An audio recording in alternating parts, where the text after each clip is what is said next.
जवानी तहर से लागल हो कि न करे लागल बोलो भावा चालू बाटे कितने लोग के तेल लागल। अरे भाव बोलो भाव जवानी तहर से लागल हो कि न करे लागल बोलो भावा चालू बाटे कितने लोग के तेल लागल। कितना खर्चा देखे में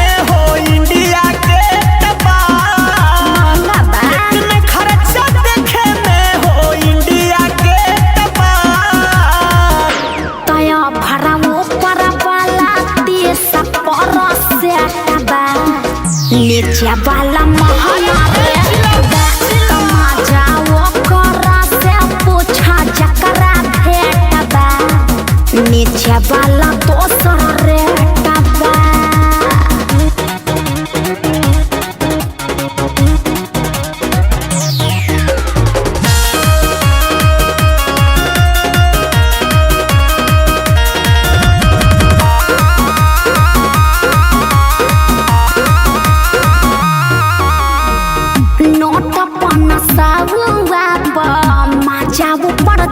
पर मिले ललक के 2000 मौका तनी फाफर मिले का विचार बा? अरे सब मिली कितना चाही मुंह खोला हो ये हो जान भाव बोला हो सब बताओ तने धन से बदन भरल बा हाथ डाली भीतर टोला हो सबर कर 24 कैरेट बा सोना जस जवानी है 24 कैरेट बा।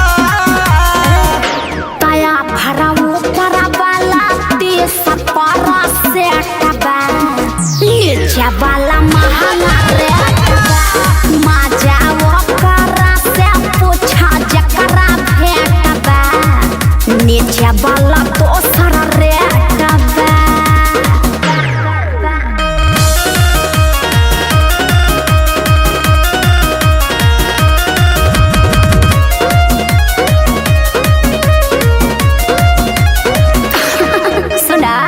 जतना लोग देखले बाड़े हमके महफिल में सूरत हमारा धसल बाटे सभका हो दिल में। तू ऐसन चीज हवे बाड़ू तब का चीज तोहर सुपर लागता सच नीचे औरी ऊपर लागता। अयो मयो सौदला जवाब वाला हो तोहरा बुफर लागता। गोलू भी सुन पूरी कहे अब काले टबा गोलू भी सुन पूरी कहे अब काले टबा। तया भरा ऊपर वाला 30 पर सेटबा नीचे वाला महंगा रे तमाजा वो करा से पूछा जकरा भेटबा नीचे वाला दोसर रेटबा। अरे बाप इतनी सुंदर हूँ मैं क्या करूँ? कितना खर्चा देखे में हो इंडिया के टबा तया भरा ऊपर वाला 30 पर सेटबा नीचे वाला महंगा रे